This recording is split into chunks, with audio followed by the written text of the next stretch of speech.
Welcome. Oh my God. I didn't click the thingies properly again. That's okay though. Welcome. No worries. Welcome to the Stream of Truth. I'm Dr. Tassel Faith Shanebrook. And I'm Sean Kelly. And today's topic is the sacred circle. And this is just a really transformative, powerful tool to bring peace, forgiveness, and highest and best outcomes to any tricky, difficult, challenging situation. Yeah. Yeah. Uh, and this is something that really, I believe, was just channeled through me about 5 years ago when I was going through my very difficult divorce custody situation with my ex-spouse. And that's how I came into this practice. Yeah. So you didn't learn it from anyone or read it. You just were like, oh, I know what I'm going to do. Yeah. Is it okay if I tell the little story Sure. of the context of how it came in? Yeah. I think you've told me. I can't recall the specifics. Yeah. So probably like many of us who have gone through a divorce, especially with children, uh, in the beginning, I was really, I would say, indoctrinated in the 3D mainstream way of handling a divorce with children. Oh, we're going to fight each other. We're going to battle each other. We're going to get lawyers and it may go to court and may the strongest one win or whatever. I'm going to defeat you. Uh, so that's the orientation that I entered the divorce in. Um, I guess you could say somewhat unconsciously. Just, I don't think I made a conscious decision to act like that. It was just my programming was running the show. Yeah. And so both my ex-spouse and I battled each other quite severely with major wounds on either side.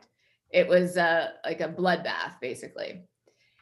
And there came a point where this situation arose around his mother taking care of the kids. And there was this opportunity for me, if I wanted to somewhat utilize the situation to my benefit. There was something that wasn't quite highest and best happening.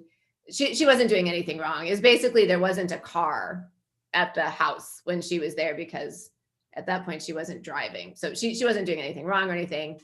It was just, it was something that I could have utilized to sort of make my ex-spouse look like he was not doing the best for the kids and blah, blah, blah. And it was all just in the vein of battling and trying to find things that could make the other person show in a poor light. So this opportunity came up for me and my case, and I sat with it, and it just felt awful. It felt so gross to try to use this against my ex-spouse. It felt I would really hurt his mother. I would hurt him. I would hurt the kids. It was this moment of reckoning in this whole process where I just started to feel more about how this was affecting other people, all this battling. And it was a turning point in the whole situation for me. And I remember the night that this really all came in, I felt so much guilt and so much regret of sort of everything we had been involved in along these lines of just trying to find things to make the other person look bad, basically. And it was a really uncomfortable night. And I just felt all this, ugh. And it was just hard to be in my own skin. And then the next morning, I contacted my ex-husband and I said, I'm laying down my sword and I'm sorry for everything that has happened so far, and I want to do things differently. And at that point, I didn't know what that looked like. I just knew that I was done with what we were doing. That was over. That did not feel resonant. And And was then what happened, how did he respond to that? I'm just curious, like, did he believe you? There must have been probably some mistrust there still, and did you have to convince him to get on board with this plan, or was he happy to leave it behind too, or how did that? that's a really great question. As I recall, he was pretty immediately on board. I think he could feel the sincerity in my energy, and he was pretty much on board. Okay. And I have to say, just energetically, he was sort of mirroring me, it's a hard word to say, mirroring me the whole time. When I got more battly, he got more battly. When I got more peaceful, he got more peaceful. So it was a really interesting Yeah. lesson. You have a Yeah. very leading energy as well. Like, we've talked about how you're like a doer and you're an initiator and stuff. Yeah. So I think you're often like the leading woman as far as where things begin. Mm-hmm. And yeah, that's interesting. That's good though. I'm glad to hear that you didn't have to like beg him or any of that, but basically just No, lay down your sword. That's a good mostly just pretty quickly on board. awesome. And then within about a week, I just had this inspiration come in, and this phrase, the sacred circle, came in.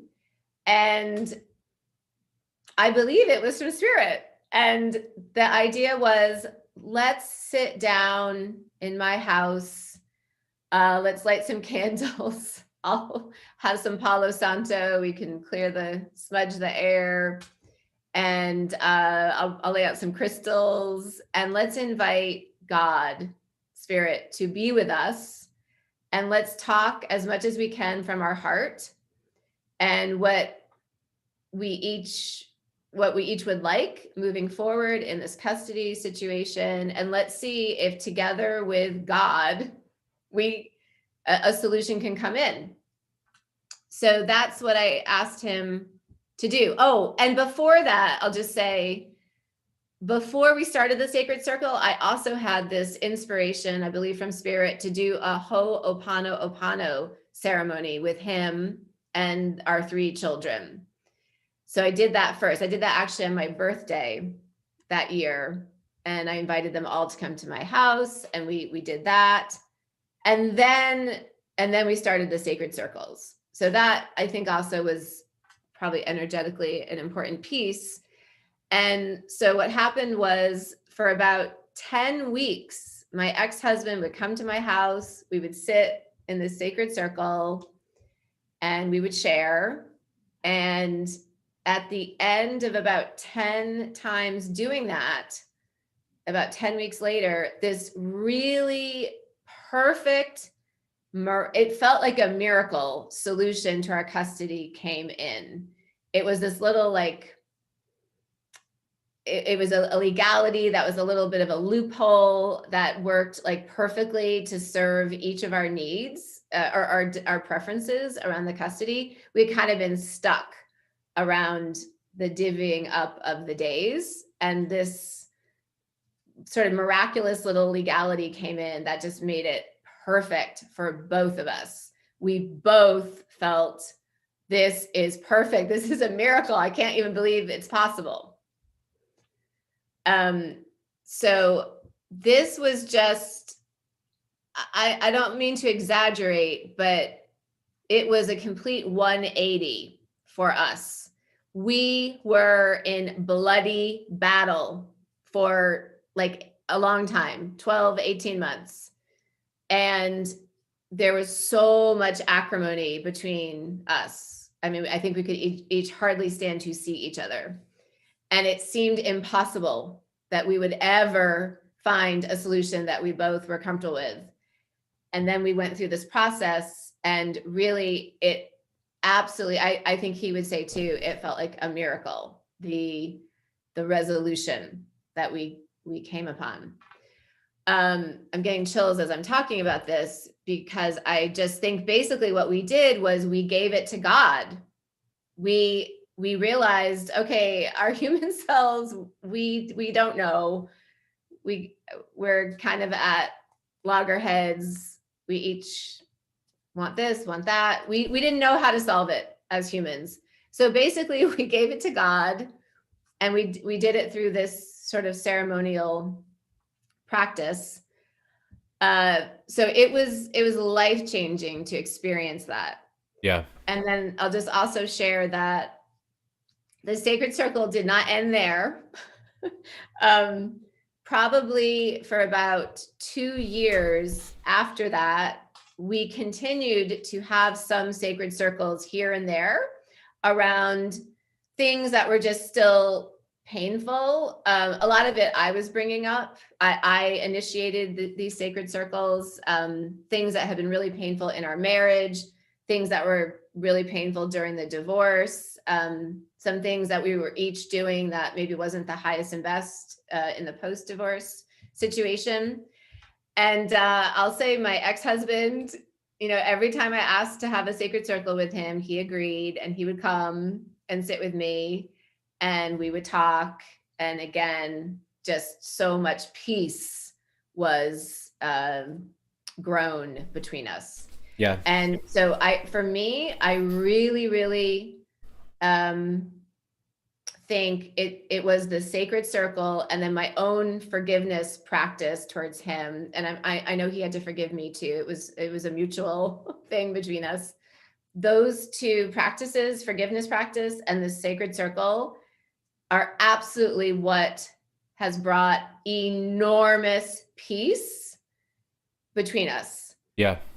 And we had a very contentious marriage as well. It wasn't just that the divorce went wrong. We did not get along for 11, 12 years, basically. And we get along amazingly now. I mean, my relationship with him is probably one of the most secure, grounded relationships in my life, actually. Yeah, he's not to say we still don't have some things, but it's very stable. He's a fine specimen of a human, I would say. He seems to be very attentive to the children and to your needs. A lot of husbands or ex-husbands would not be willing to sit and hear your concerns. We broke up, so your concerns are yours. Go have them with yourself, right? Like, that would be a more typical type of response from a man, I think. Yeah, and we moved through those types of feelings. Those feelings absolutely came up, and I think are absolutely normal in a divorce situation. Well, yeah, especially if one person leaves, usually one person's leaving. It's not usually like both people are like, yeah, it's over. Usually one person leaves, and then the other person is like, well, you still want to keep talking to me about things? Like, you left. Right. So, yeah, I think just from what I've witnessed of your ex, I wanted to say that I wouldn't even be able to guess that any of this even happened based on what I've witnessed, and how much it's shifted, I guess, is what I'm trying to give testimony to. Yes. From my perspective as a total outsider of all of that, but you guys seem to get along really well. You guys both seem to just be trying to do whatever's best for the kids. You seem to be flexible with each other. And it was this type of story, actually, and you who helped me with my ex and helped me get to a peaceful place. And like you, we had some crazy stuff going on too. So, it's still kind of going on a little bit for me, but, hopefully that's ending. But there's definitely something to be said about the power of forgiveness and peace, and how, if we enter situations without any conflict in our hearts around what we're doing, and negative thoughts and angry thoughts, whatever, fearful thoughts around protecting ourselves, protecting what we have and all that, um, we're going to find that we're usually met pretty much with peace, because most people aren't interested in fighting somebody who's not fighting back, right? Like, that's, you can't fight someone that isn't fighting back. It's not a fight, it's abuse at that point, right? So people can really quickly they'll go, wow, I'm just abusing this person. If they keep going, they'll begin to realize that they're just being sort of abusive and attacking, right? Yeah, And then they'll you're stop. making a great point that I do believe one person can initiate this. And Hmm. even if the other person is a bit wary, unsure, suspicious even of what's going on, when you remain in that energy of, I'm coming in peace, I want what is the highest and best for all of us. Can we sit down and share our truth and ask God to be with us, and just see what happens?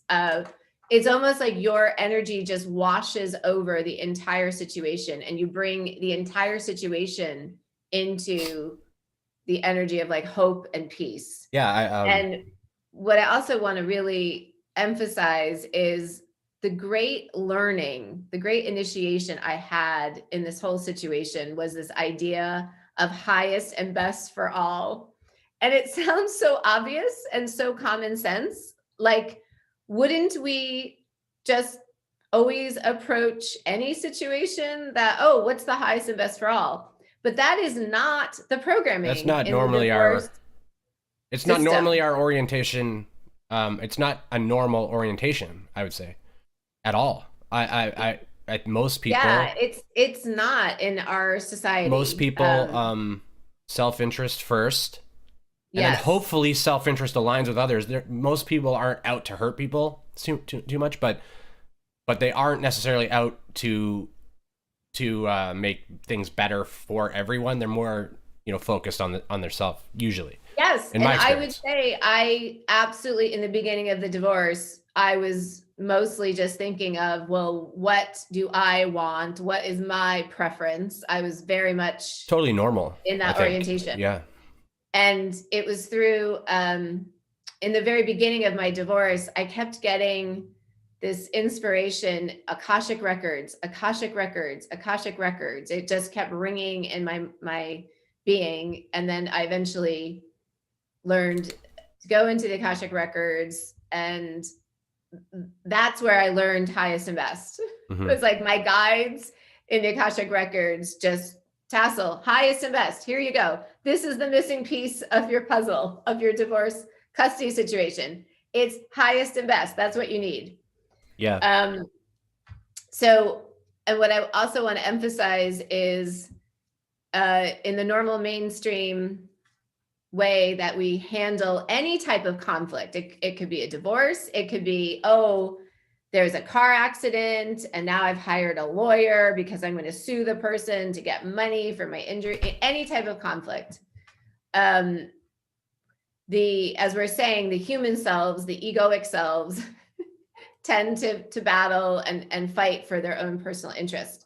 And when we sort of move outwards from all of that and we engage in a sacred circle and we sit with the other, we are really more embodying our God self and their God self. It's a namaste connection. Yep. And then this brings the namaste most highest and best outcome. Yeah, that's what I was Um, gonna say about this is that the way that I think about it is basically that it's our namaste method for relationships, but it could be a whole group or whatever, right? It's a circle of people yes. where everyone's sort of trying to bring their, I guess, their A game, right? Their aligned presence. Yes, I'm glad you brought that up because we've talked about that, our namaste method. And if anyone hasn't is not aware of it, we have 2 videos on the namaste method. We also have a course we're about to release for a very reasonable price. but we've talked about that our namaste method, yes, can be used between a couple, between a boss and a coworker, parent child, or groups of people, between countries that are at war. And even and we may end up doing this a little separate, but it only, like you said, it only takes one person to do it for it to have an effect on the situation. So like the other person doesn't have to be aware that they're participating even in it. Yes, and maybe I can just break that down a little bit about how you could do it on your own. Of course, you can do it in any way that feels aligned for you, but I'll just share that I have sat in a sacred circle by myself, and I just ask for the higher selves of the other people involved in the situation to come in and be with me.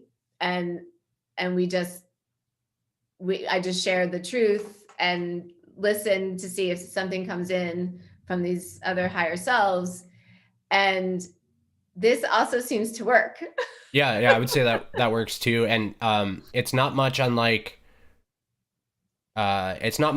just talking to yourself, but like you said, you're calling, and all I would say is that a part of you try to know they are hearing you.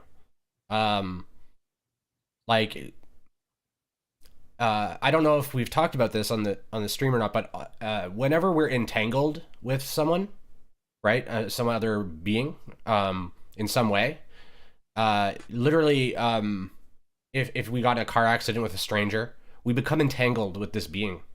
Yeah. The higher selves are they're in alignment with they're communicating. Yeah.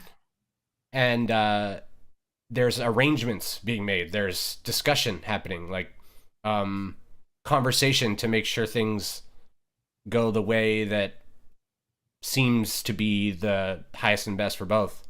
Or really, highest and best is more, I would call more path of least resistance to expansion or to remembering ourselves is what I would say is highest and best.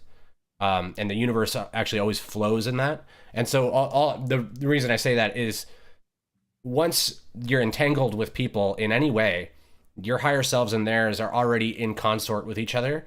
And it's no, like, it's not like it's a lot like how your higher self's never not listening. Like if you just speak stuff, you don't have to call them. They're there already listening. So you can either think of it as your higher self will deliver the message, or you could think of it as inviting these people's higher selves to you to hear you, and both of those will work perfectly. And there's a lot of sort of metaphysics and magic around how that works, but the important thing is just to know that it does work, and you don't have to do the sacred circle with anyone. You can do it totally alone. So if it's embarrassing for you to do it with people, you don't have to. If you don't feel comfortable asking the person to come, or maybe you're a little scared of them and you don't feel super safe with that, that you could do it on your own, and no one even has to be aware that you're doing it.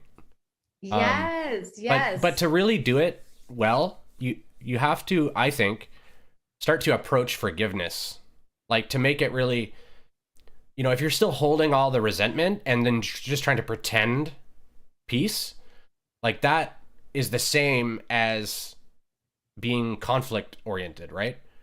Because the energy is what discerns. Yeah. To say that in my particular experience with my ex-husband, I had to do a lot of forgiveness inner work after we came to the resolution. So I think ideally, yes, it's great to already be in a forgiveness practice as you initiate a sacred circle, but I don't want anyone to feel that they have to be totally completed in their forgiveness work, because I know for me, I wanted to forgive him. Right. All I was trying to say is I still ended up doing a lot of forgiveness work even after we had the sacred circle. All I was trying to say is what I think we're trying to do is at least in the sacred circle and during that time, we're not wanting to really have conflict ridden thoughts or judgmental thoughts or these types of orientations towards the other person. That's more what I meant, is that Yeah. we're we're at least just letting go of our past pain with the situation, and we're just trying to find solutions, or Yeah. And I think what you know happens is when you just sit down with that intention of let's be with God and let's see if we can come to peace, you all the other stuff fades away a bit to the background.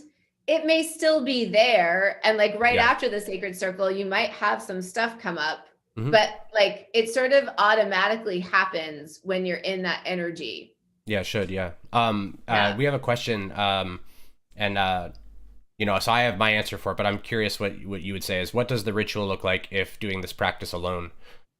Stars in the Sky asks that. And also, good Yeah. morning, Jamie. Awesome question. Thank you so much for the question and tuning in. So, I would set it up the same way as if someone was coming over. I would choose a space in my house that just felt peaceful and sacred. I might lay down a little like blanket or cloth on the floor. And I would just gather some objects that just feel peaceful and sacred to you. It could be crystals, flowers, Tibetan singing bowl, Palo Santo, candles, just whatever makes you feel calm, peaceful, and connected in a spiritual way. And for me, if I were doing this alone, I would sit down and I'd probably just start off with a little prayer. And one of my favorite prayers goes like this: to any and all beings, I ask for the most benevolent outcome for this sacred circle, for the highest and best uh, to come forth in this situation with myself and this other person. So I'd set that prayer as an intention, and then I do like to call in the higher self of the other person or people. It Yep, just feels more tangible for me. totally. And this sounds kind of funny. I think I've mentioned this before, but I'll take a piece of paper and I'll write down higher self of whoever it is, and I'll put that like right in front of me because it just feels a little more tangible. Like, oh, the higher self is right there, Yeah. as if it were like a person in the circle with me. It makes it a little more tangible for me personally. Hmm. I suppose you could put like a doll there, or you could do anything you want, or maybe you don't need that. And then I would just start speaking my truth. I might say, oh my goodness, I want peace here. This has just been such a difficult situation. These are the things that feel really important to me in this situation, and that I hope maybe could be possible. And then I probably will give space to just see what comes in from the higher self of the other person. And usually something will come in. It might be a question towards me. It might be, oh, I'll get like an understanding of how the other person is orienting around this. Maybe I'll have an insight about, oh, this is really important to them because of this. And I'll usually have more clarity or understanding of the other person's position. And I'm assuming by me sharing in this way, energetically, the other person will also have more clarity and understanding of my position because I've been speaking it out, and that's the intention. And basically, just see where it goes. Just spirit is going to guide the whole thing. Just see what happens. Just use your intuition. You might end up having a conversation with the higher self of the other person. Just be open to whatever might unfold in the experience, and then you'll know when it's kind of completed. It'll feel like, okay, it's done now. Yeah, yeah. Yeah, that's great. I think whatever, if you have any practices that you already use in any type of ceremony or ritual that are Yes. kind of typical for you, like certain incense or Palo Santo or sage or whatever, uh, that stuff's helpful. Um, different gems or crystals are helpful as well. Um, but they're not necessary either. So it really just, like Tassel said, whatever helps you feel connected. Um, like anything that, for me, I have a ring that I would wear, and when I would twist it down or twist it up, uh, that was one of my rituals for adorning what's called the magical personality. And so I'd wear my ring, and when I twisted it, I would basically step into my magical self, and that's when I would do my magic. Um, and so, like, it can be anything you want. It could be clothing you wear, like gowns or dresses or whatever.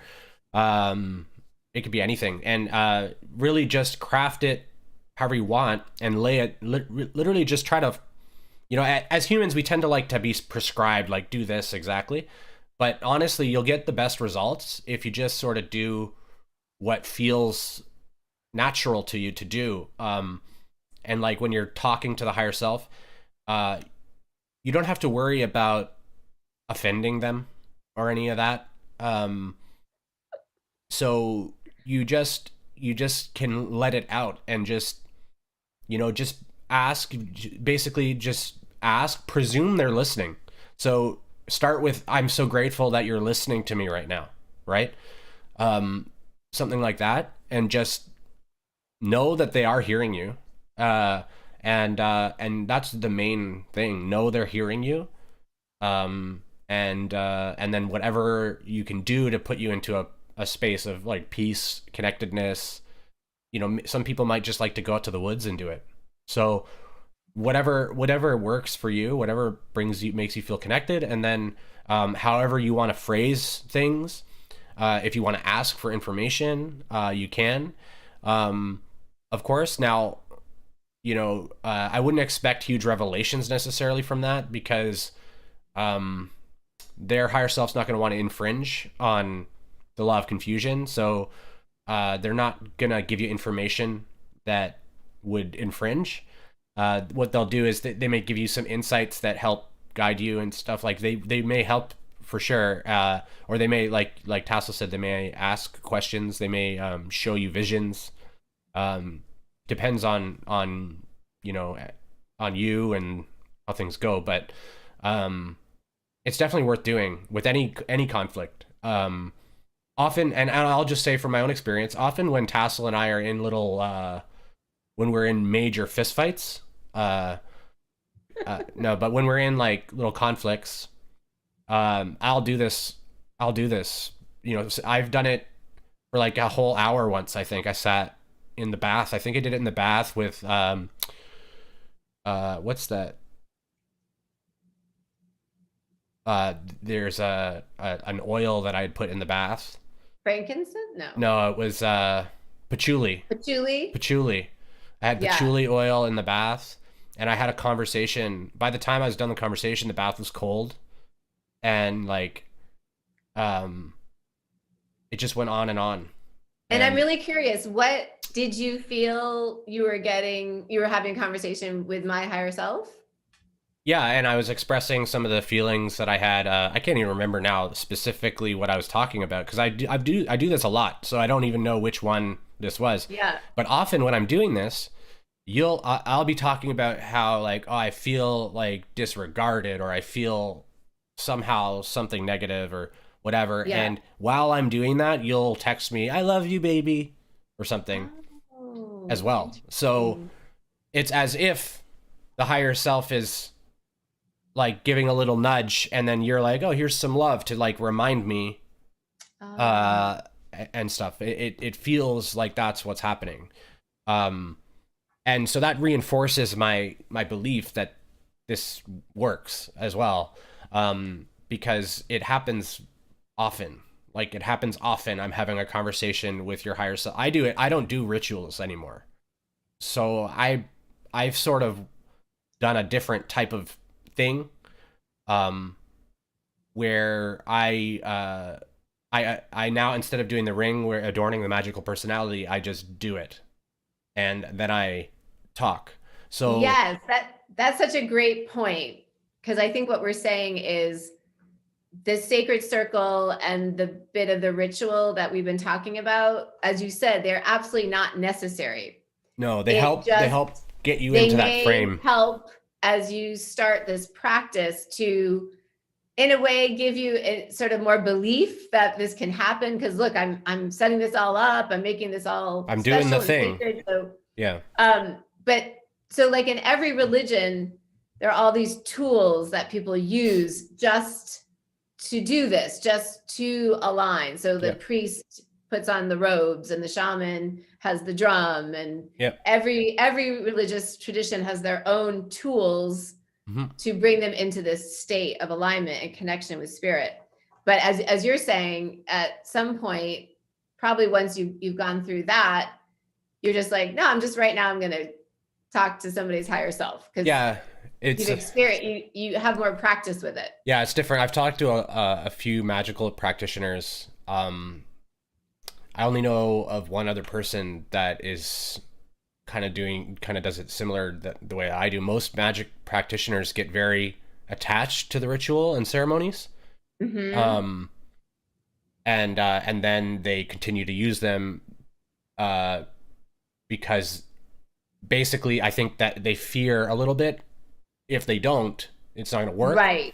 Right. And then Right. when they don't know how to navigate that, Right. and it's not a limiting thing. It doesn't really matter. But I mean, I'm sure you can imagine that if I don't have to do a ritual to do these things, then obviously it's a lot more convenient, right?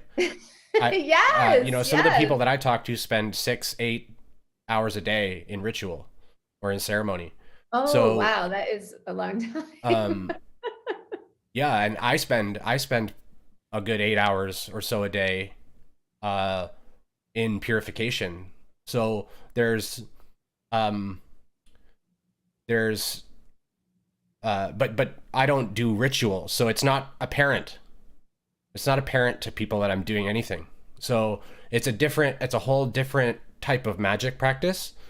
But it's just as effective. What really limits us in the ceremonies, or not in the ceremonies, but what limits us is our belief that it's real, basically. Now, magic works regardless of if we believe in it, but if we believe that we can't really do it, then we're going to experience lots of resistance and blocks. We're also going to probably see evidence that it's not working, these types of things too. So what ends up happening though is we get to a place where we don't really need the ritual so much. Yes. Yes. We learn how to step into it Yes. without the organizing of the environment or putting on clothes or something like that. Yeah. I Um, think what it is maybe in the beginning when we do this practice, we might not be so used to stepping into that energy of being very connected to spirit. And then as we mhm. continue to awaken, we're in that energy more and more, minute by minute, just in the energy of being connected. And so it's easier. And I wanted to just offer another example of ways you can use the sacred circle, whether you're doing it in a ritual or you're just doing it more on the fly and not going through all the ritual aspects of it. Um, Another example of how I've used the sacred circle was when, after my divorce, I moved from a small town outside of Nashville into Nashville, and my children were then transferring to a new school, and they had a lot of concerns about going to a new school, and I did too, and it was a lot for them to go through the divorce and then have to switch schools and all that. So before they started school, maybe a month before, I sat down in a sacred circle and I called in the higher selves of all of their teachers, of all of the other kids at the school, of the principal. And I basically just prayed for the highest and best experience for my kids in this new school. And I just asked these other souls to just help as much, as was appropriate in a highest and best way. And I believe it helped. And it gave me a lot of peace. It helped me to think, basically it was like a big prayer. It was sort of a really big prayer that I did for them for their start of their school, and it felt very heartening for me to do that, and I do believe it did help their experience. Yeah, yeah. I think all of that stuff is really good. Um, uh, I wanted to talk a little bit about like the mechanism of how the sacred circle works. Um, Yeah, sure, great. so we've talked about on the stream. I think that truth has a healing quality to it. So when you're asking for the divine to sit with you in a circle, a sacred circle, and you're taking it seriously and trying to set aside any negativity for them, at least for that period of time, if you can. Um, you're bringing your in that moment, in that ceremony, or in that activity, you're more or less embodying the divine self. You're Yes. seeing more truth. Uh, you're seeing in alignment, right, with highest and best, which is what your divine self is concerned with. Hmm. Highest and best for all, always. And your truth has a healing quality. So you know when you're observing a situation, what ends up, how do I just, so if you're observing a situation, here's the situation A. I'm not going to even say what it is because that'll cause a bias. So we'll just say we're observing situation A, and we're observing it from fear and anger, maybe, whatever it is, conflict of some kind within ourselves, or we're basically, we don't like this situation. We don't like it because it sucks for whatever reason. When we elevate our perception of the situation to our divine self's purview, what we're doing is actually, because we're creator, we're transforming the reality that we're observing, because what we're doing when we observe anything, we're projecting ourself onto the thing and then discerning ourself from it. Um, it's not clear that we're doing that. We think that we're observing a circumstance or a person or a right, but really we're only seeing a projection of what we believe, what we claim that thing is. And so when we're claiming things in truth, in higher vibration than we once were claiming them, a lot of times we inherit claims, so like laws or something in society. But when we elevate that claim into a higher vibrational claim or a claim from truth, we actually are transforming the way that that thing shows up in our reality, and we are claiming on behalf of the thing or the person as well. I see you. You're divine. I know what you're doing here. I know you are, as I am, divine in form, and we are working together even in this conflict. And so there's uh, an upliftment that happens, and it's just a natural upliftment, and the other person is going to most almost certainly experience a total shift in how they're seeing things. It's suddenly going to feel okay for them to be more peaceful or approach you more calmly. They'll settle down, all that type of stuff, because you've transformed the situation. It took both of you to make it really bad, right? But if one of you heals it, the other person will see it much easier. Like, it'll be much less worse to them. And if they're able to also bring that higher perspective, then it'll totally dissolve, right? Um, but yeah, so really just our intention on trying to see, not from what our human really wishes for as the human self, like the lower self has all these desires and ideas around how things have to be. Um, we're not necessarily looking. I mean, this is my perspective, and I'm not sure if Tassel agrees, but this is my perspective. I don't think we're necessarily looking to make every single human in the thing feel excellent about it. That's not always possible. What we're trying to do is not hurt anyone, and we're trying to get everyone as much of their preference as can be arranged, um, without without stepping on anyone, not paying attention to someone's needs or wants or preferences. But basically being able to have a perspective, realizing that I'm not the only one here either. Not it's not just about what I want. Going into it like that, and seeing it from, and there's different degrees of this truth as well. And so the higher you can go with that, the more truth and love that you bring to it, the more transformed it will be. Like the frequency or vibration of the circumstance will raise in your consciousness. So yeah. And then Absolutely. it has to get mirrored. It has to get mirrored because Yeah. It's you've created basically it as it is. as within, so without. The more peace, intention for highest and best that you bring to any situation, you will raise the entire situation to a higher and better vibration.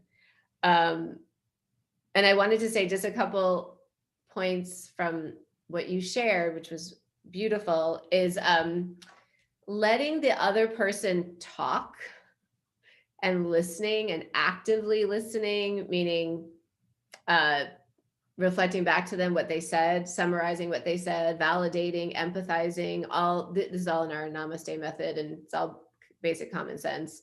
But that also can be just so transformative for each of you. And if each of you can do that with each other, it's wonderful. But even if you're just doing it for the other person and just letting them really just get everything out, and you're just listening, you're not jumping in, defending, nothing, you're just listening, listening, listening.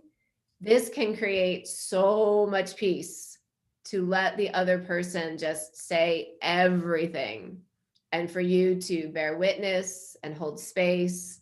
And even they might be saying things that are that hurt you, that are difficult, uncomfortable to hear.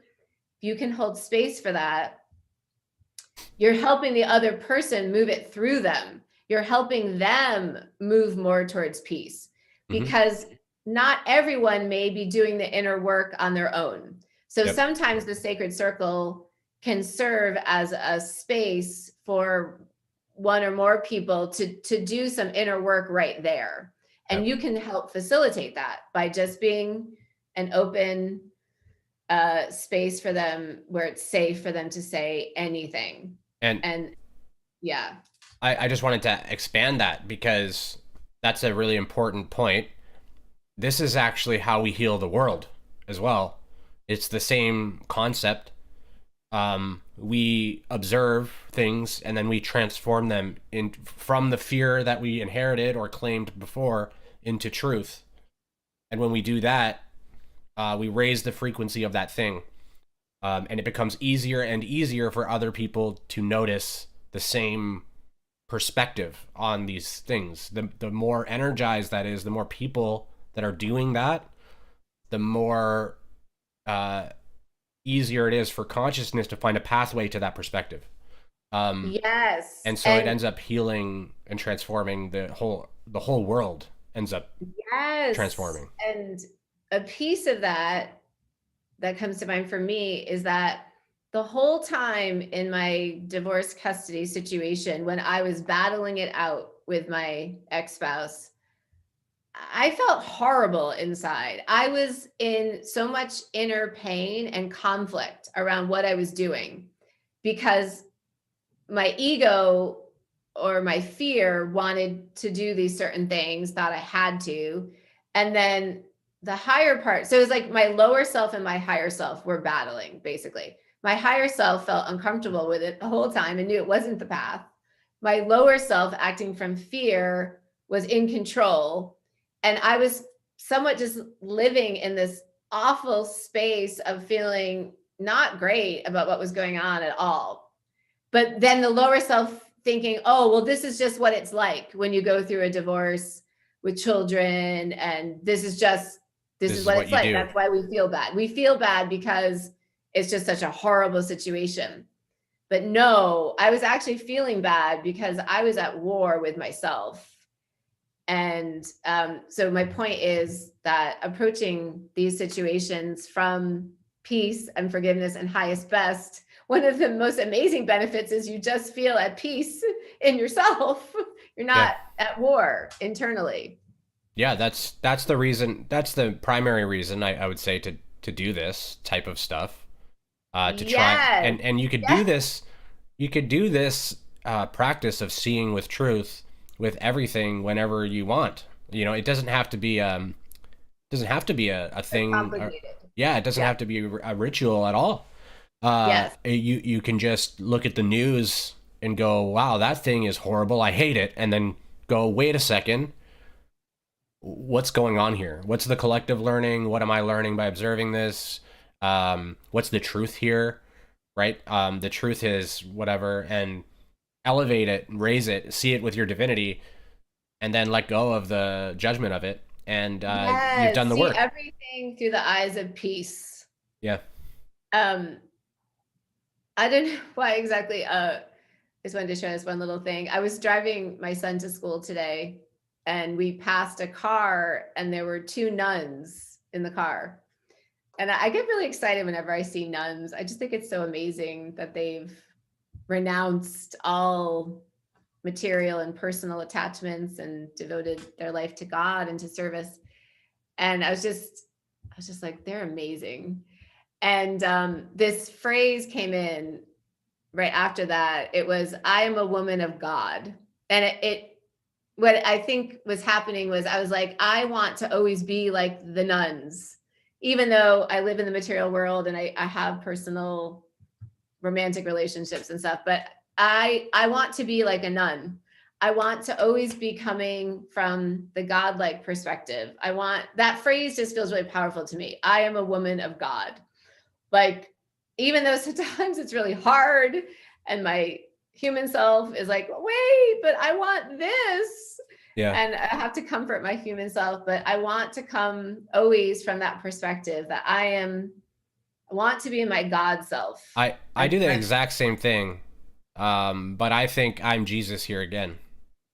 That's how I see it, and I might weird some people out, but I'm not trying to say I'm as good as Jesus or as holy or as pure. I don't think he was quite as pure as was described. Mm-hmm. I think he had some distortion, and who knows? But um, I try to do the same thing. I literally, I don't think we have to renounce anything, right? Necessarily. No, I don't think so. To No, I don't think so. to do that, I think it's very what's the word?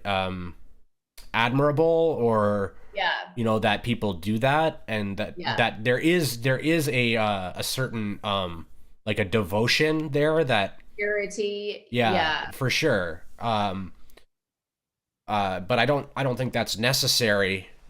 I think that's one of the things that humans have sort of limited themselves in, is like thinking that in order for me to be my divine self, I can't watch a horror movie or something, right? yes, I Things like this, totally like agree. I That's a can't limiting. observe low vibration stuff, or I can't whatever it is, I can't have casual sex, or I can't do whatever these things are, whatever the things are that we think are a little bit, a holy person wouldn't do this. I think that's all nonsense, and I think Jesus did a lot of these types of things, not watching horror movies, but um I agree, and I also think the path of awakening or ascension, when you're a more like normal person, quote unquote, and you're not a nun or a monk, like you're a householder in the Kundalini terms, they call it being a householder, just provides so much rich opportunities and situations to really embody your God self.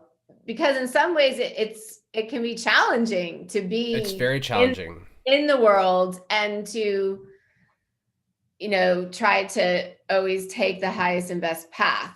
Yeah. Um, it can be really challenging. So I think in some ways that this path just provides just so much rich opportunity for I us. feel like I've done these paths multiple times, and I've done ascetic ones, monk type Yeah. ones, householder ones, uh, and basically the real difference is with an ascetic or monk or sacrimonious or segregated, living in a church, monastery, whatever. Yeah. uh, you are around other people doing and believing everything you believe. Yes.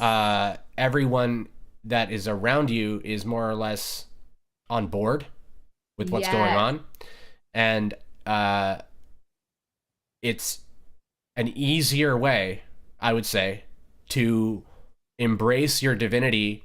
It's easier to embrace your divinity when you don't have mirrors all over the place being weird, right? When when you have other people constantly reflecting your divinity to you instead of reflecting other shit to you, uh, Yes. you you're in a much more peaceful or like stable ascension, I guess. Like you always go through this like period of almost insanity. You always go through that because the mind has to snap a little bit. And so you always go through some sort of psychosis type, mania type situations, and it unfolds differently for everybody. But you almost always go through something like that. But when you're past that, the challenge with living here, like in society and in with regular people, is regular people do weird stuff, right? And they say weird stuff to you. They insult you or they whatever. And you know when you're I find the higher you go, the more sensitive you become. Uh, Not necessarily sensitive in a negative way, right? Like I'm not trying to say this is a bad way to go, but you feel more of what's going on, right? Your eyes are wider open, you're hearing and seeing more, everything's more. And so therefore, if something is hurtful that you experience, it hurts more too usually, in my experience. And so yeah, we can go through all these different lifestyles, and I guess it's not super relevant to the topic, but the monk one is great, but it's kind of an easier way. I would say I'm a little biased because I'm going this way this time, but I feel I've done both. I've done multiple different ones. I remember one where I was just in a cave by myself. And I don't know how long I was in there, like 20 years or something crazy. Um, and stuff like that. So, and I have these memories and whatever. I mean, I don't know the details, but um, yeah, I think that we can really respect our, you know, we don't have to. I guess the point I was trying to make is we don't have to limit our divine uh, observation and our divine uh, embodiment to particular scenarios. Like, we can go to the haunted house. I did it at the haunted house. I was remember we went to the haunted house with the kids. There's people running around chopping stuff in half and blood everywhere, and it's all crazy and screaming, and I was trying to walk around like Jesus. And I did pretty good, but there were some moments that I was like, whoa. But overall, I was just sort of in awe at the magical beauty of and creativity of these humans and like how well they were doing. Like it was great. But so that was primarily what I was feeling while walking through this fairly creepy haunted house, multiple haunted houses. And so my point is just that we don't have to limit ourselves to our divine expression. You know, it's fine to if we want to become a rapper, but we're on this ascension sort of pathway trying to embody our divinity. We can still do that. Like we don't have to embody certain behaviors. We have a lot of prescribed sort of, when we think of a holy person, they seem sort of otherworldly in a way, right? Like they've let go of all of these human-y things, and you don't have to do any of that. You don't have to do any of that stuff. Yes. All you have to do is recognize that that's what you're doing, right? You approach it as the divine would approach it, instead of approaching it as the lower self approaches it. And if you're doing that, if you're truly doing that, then you are in that moment your divine self, like expressing as you. And then what happens though is we wobble all over the place. But yeah, there's no you can go do drugs and be your divine self as well. So Yeah, I love it's not it's not limited the way we think. absolutely. I love everything you said. It's a screaming yes, that we can always see the divinity in everything, and we can always embody our own divinity. We don't have to be a monk or a nun to do so. And what it brings up for me is we can be ourselves in whatever authentic form that is, and be our divine self. I don't have to be a nun to be my divine self. I can be tassel in whatever form feels most authentic to me, and that is my divine self. Yeah, I think that's actually primarily what we're meant to learn, is that Yes. as we are, that is good. That is Yes, perfect. as we are is our most divine And self. that's one of the hardest lessons, is like our truest nature, as we are, our truest nature prior to distortion and fear is our divine self, right? That would So be maybe yeah. another topic for a stream, to just unravel that more. Yeah, it's a great topic. It's one of my favorite ones, I would say. Yeah, it's one of my favorites too, because I do absolutely believe we're all here just to be, like, our life purpose is just to be oneself. Like, that's, you're just here to be yourself. And no matter what anyone else Yeah, wants from you or says or judges, it's okay. We're just here to be ourselves. Beautiful. excellent. Maybe does that feel like a wrap? Yep.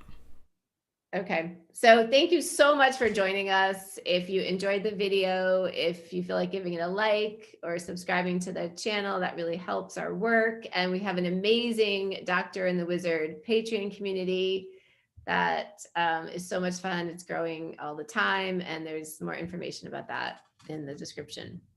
Yeah, thank you so much for watching. I hope everyone has a beautiful day. Take care.